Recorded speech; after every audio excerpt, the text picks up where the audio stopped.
loved me so much. She was okay to put her feelings aside and my feelings toward her because she loved me that much. She'd rather me dislike her than my own mother because of her love for me.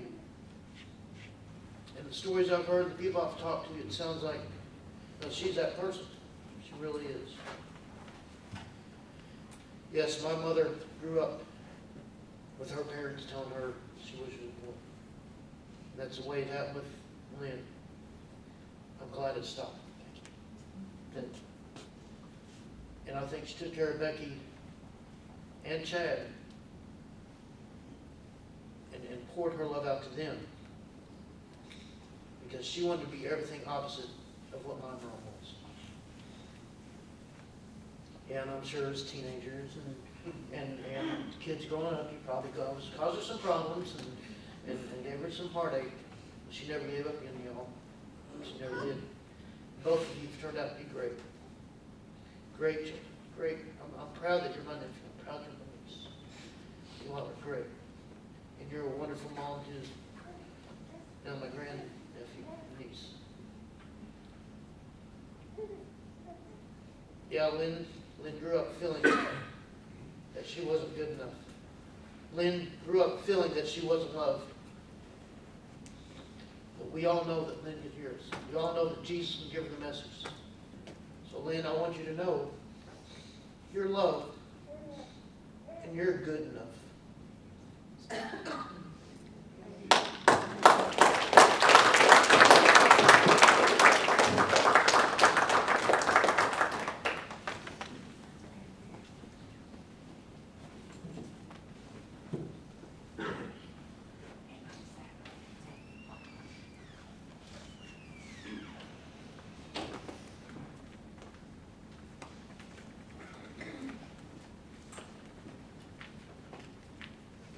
Actually, I have something to say.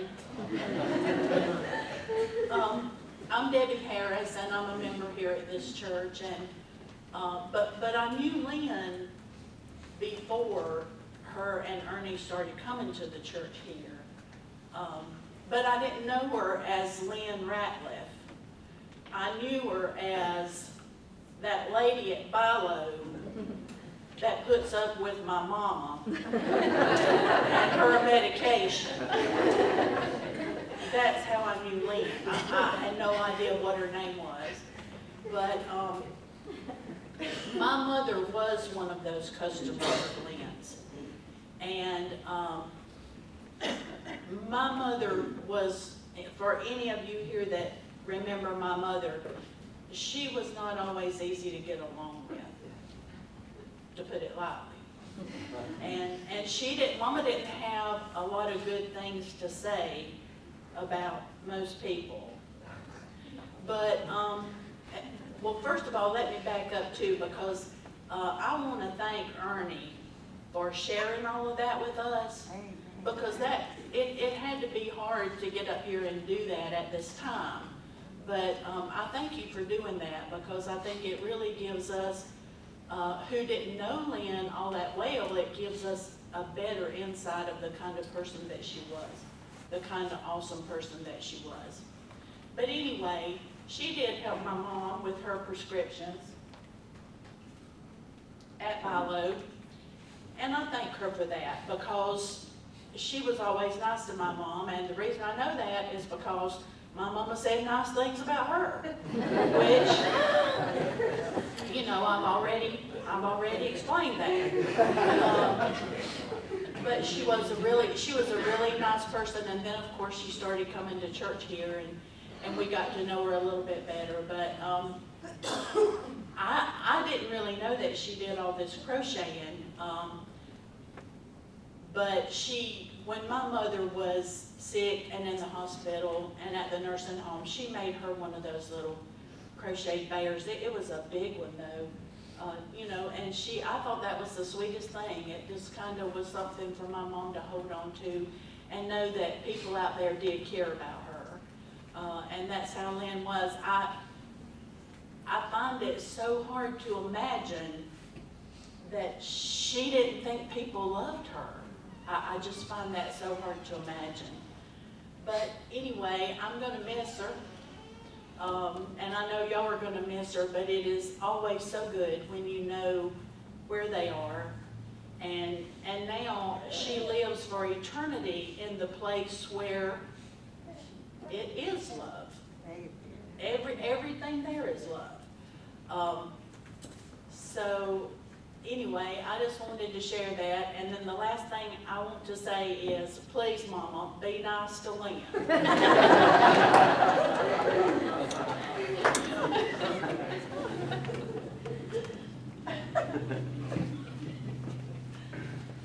We want to give everybody the chance. Was there anybody else that wanted to share before we go? Yes, go ahead. I'm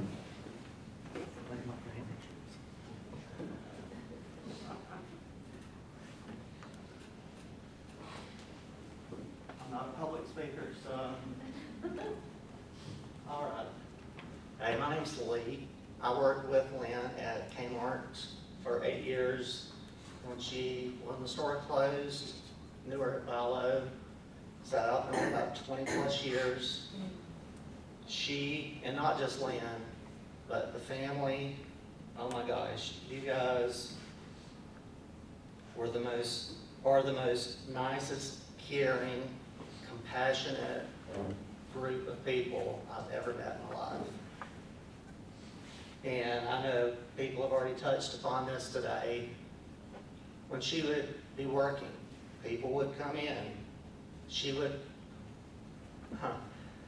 could have been your mama, I don't know, but you know, there were some people, but there were people that came in, you know, and they would bless you out.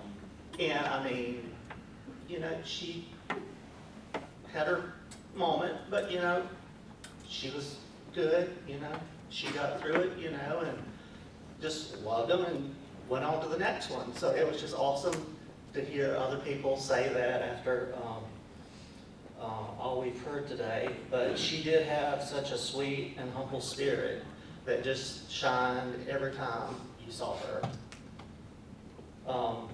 And, okay, gotta throw something funny in. So if you know her from the pharmacy, if you work with her or not, she would be one of those people that if you were just shopping and you would just look through the window of the glass and she'd always be making these faces, she'd have her nose up, and you know, but you never knew what you were going to get with Lynn, but she was such a fun person. So lastly, there's a couple verses I wanted to read to y'all that I found in Psalm. My flesh and my heart may fail, but God is the strength of my heart and my portion forever. He heals the brokenhearted and binds up their wounds. And this last verse I have read a million times, and I've always read it as this is something you would read for physical healing. Today when I read it, I realized it's more spiritual, emotional. So I want to read what the prophet Isaiah said to the family. Surely he took up our pain and bore our suffering, yet we considered him punished by God, stricken by him and afflicted. But he was pierced for our transgressions. He was crushed for our iniquities. The punishment that brought us peace was on him, and by his wounds we are healed. Thank you.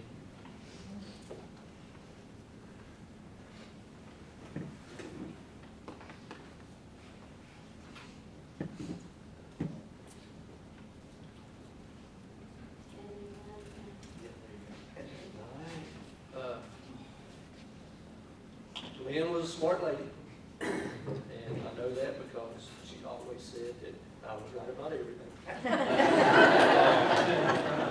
I am her favorite son-in-law, I can say that, knowing that I'm 100% right, but I'm always It was.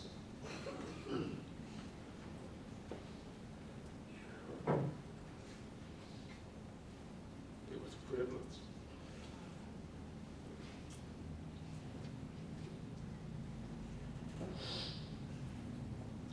It was a privilege to know her. She was always sweet. And she just had this great spirit about her. I don't know if she ever worried where I was. I was easy to hide because I was one that didn't float around the house. Every 3 seconds, I was in the same spot on the couch. So, one great reason she didn't worry. I can remember Megan Justin had just went to Guatemala. And I was walking through the house and she called me. And she said, I got tired.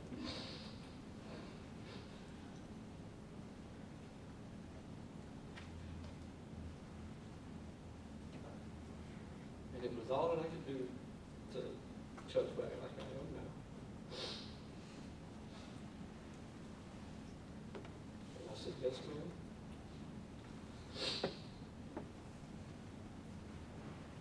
You are correct.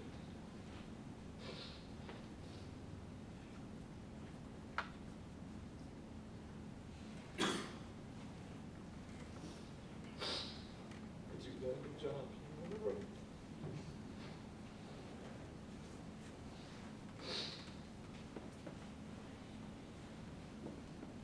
You raised your kids.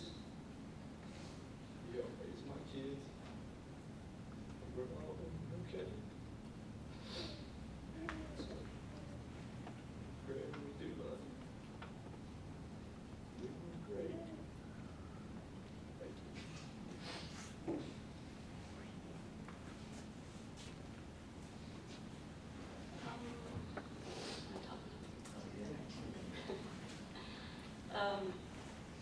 I've known Lynn about 13 years. I worked with her at Vito. And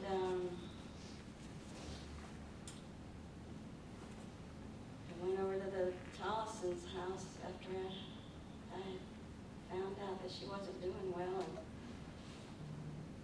And they had all already had it settled in, and they were all doing much better than I was, it seemed like. But she was truly, she truly had a treasure in her earthen vessel. She was funny. She had, you would say something and then she would respond back, and then you would think about what she said and realize it was just like a word of wisdom coming out of her mouth. And Are you talking about the word party?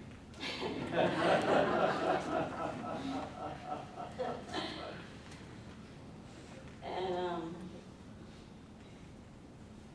but she, I guess it's a lesson for all of us, because she had that relationship with God, and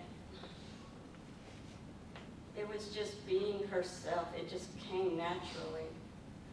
She didn't even realize how good she made you feel. I would come into work like on a Monday morning, and you know, when you come into work on a Monday morning, you're already 50 prescriptions behind. and the weight of it kind of is there on you. And then she would walk in at 9, and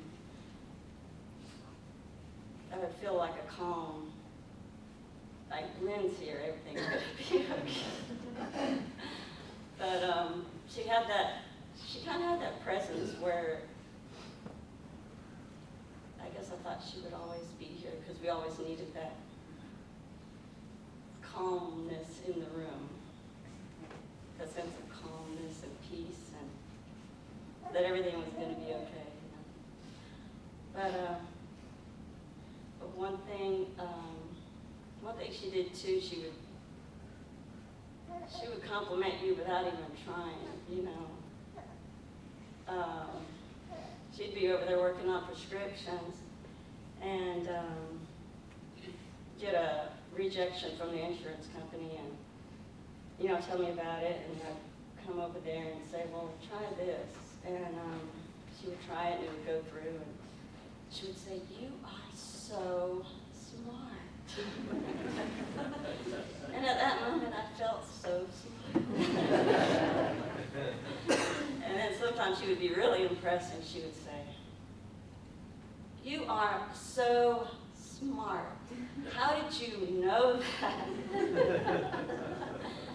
And she would stop everything she was doing and wonder how I knew that.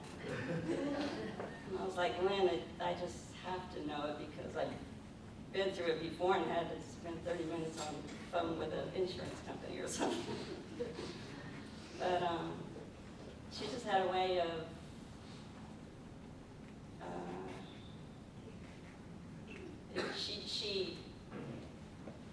she could compliment you, she could make you feel at ease, and it just came out naturally, I guess, from her relationship with God. So I guess that's a lesson for all of us. If you feel like you should compliment somebody, just don't hold it back.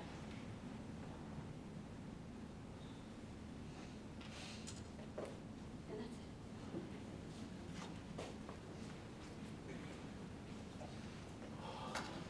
All right, well, at this time, the lecture band's going to come back up and lead us in a song, and as they do that, I'll share the final sharing story here. I just personally want to take an opportunity to thank you, Ernie. As a pastor, a lot of people say, and I don't agree with this part, but a lot of people say that if it wasn't for the people,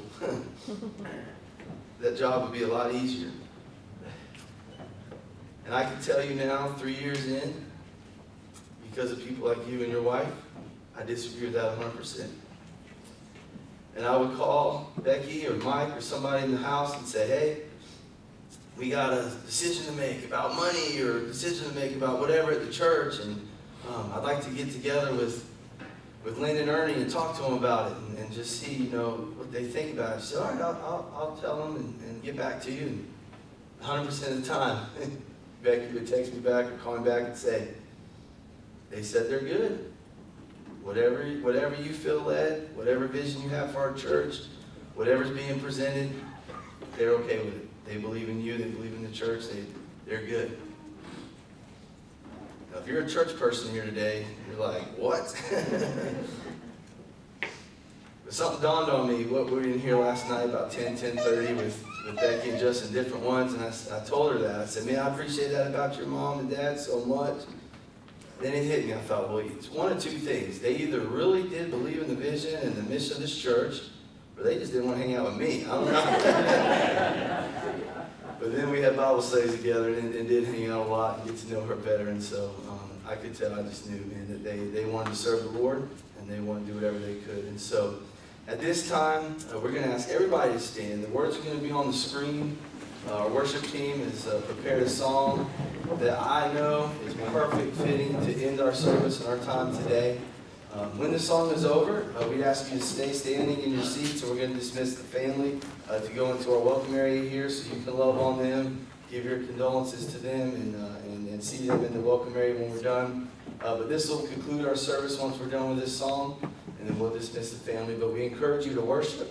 We encourage you to sing. If you need prayer, step out, just pray at your seat, whatever you need to do.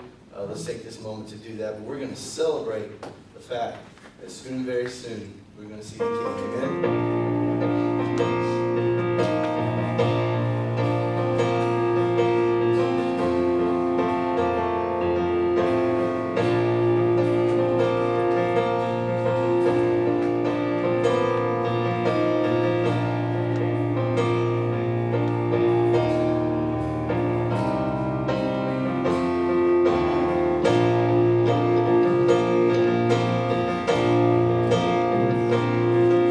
Soon and very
or dying there, we are going to see the King.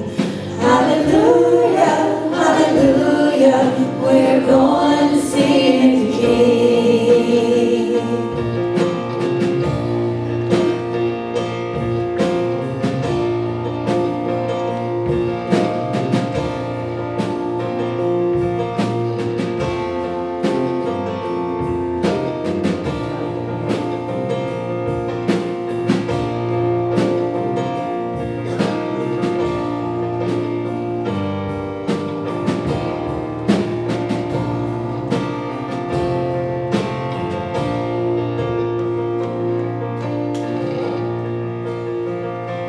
We'll sing soon and very soon. We are going to see the King. Soon and very soon. We are going to see the King. Soon and very soon. We are going to see the King. Hallelujah, hallelujah. We're going to see the King. We'll sing soon and very soon. We are going to see the King. Soon and very soon. We are going to see the King. Soon and very soon. We are going to see the King. Hallelujah, hallelujah. We're going to see the King. Hallelujah, hallelujah, we're going to see the King.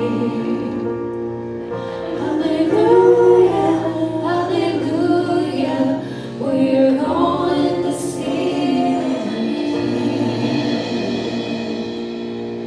King.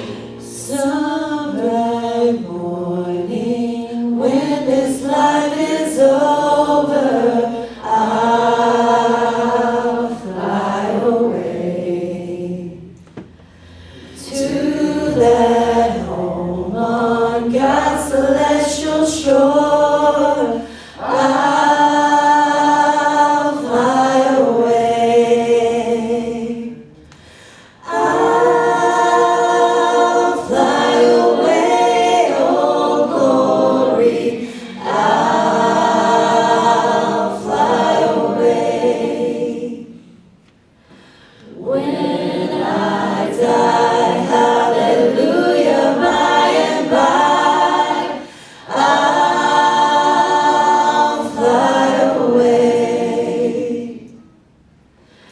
When the shadows of this life have gone, I'll fly away.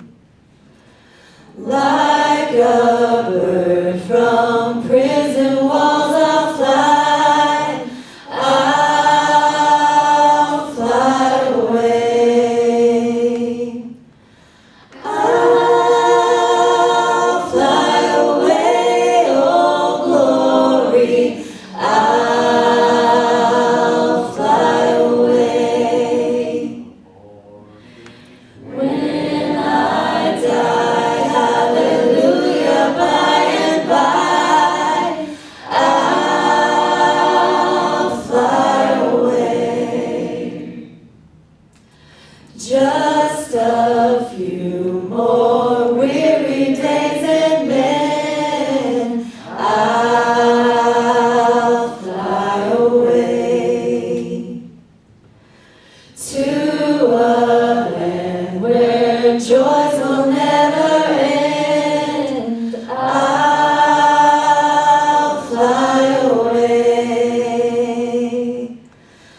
I'll fly away, oh glory. I'll fly away. When I die, hallelujah, by and by,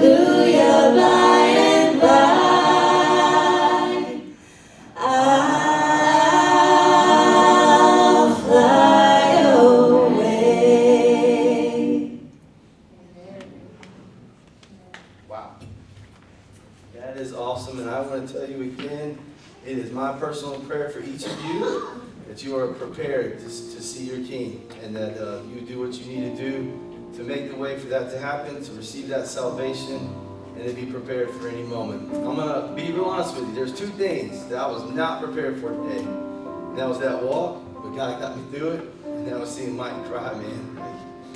Thank you for sharing, brother. Thank you for sharing to the whole family, and for everybody that came out to support this family and friends. Last but not least, this support and this connection right here today, do not let it stop here. My brother said this at my dad's funeral. I'm going to tell you this today.